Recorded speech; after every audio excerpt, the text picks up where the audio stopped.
या सगळ्या संदर्भात राष्ट्रवादी आमदार जितेंद्र आव्हाड आणि रोहित पवार नेमकं काय म्हणतायत, या दोघांनीही काय प्रतिक्रिया दिली आहे बघूया। मैं हमेशा कहता था कि ये छोटे चुनाव है वो हमेशा दे देंगे आपको और बड़ा चुनाव खा के लेके जाएंगे। जब लोकसभा के पहले कर्नाटका वगैरह कुछ चुनाव हुए वो हम जीत लिए, हम भी हवा में चले गए। नहीं ईवीएम बराबर, ईवीएम का इस्तेमाल लोगों को मूर्ख बनाने के लिए किया जाता है। यानी दाना डालो, पंची लो, इधर से बड़ा हाती मार लो। मी 2014च्या नंतर लगेच सांगितलं होतं आपल्याला ईव्हीएम विरुद्ध लढावं लागेल।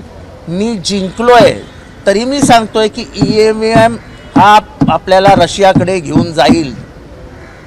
जसं पुतीननी, हे मी अगदी शुद्धीवर असताना बोलतोय, जसं पुतीननी आपल्या विरोधकांना निवडणुकीद्वारेच संपून टाकलं तसं भारतात होणार, भारताचा रशिया होणार। जर आमदारकीचं इलेक्शन होत असताना ईव्हीएम मध्ये जर घोटाळा होत असेल तर मग येणाऱ्या स्थानिक स्वराज्य संस्थेमध्ये सुद्धा अशीच गोष्ट होऊ शकते।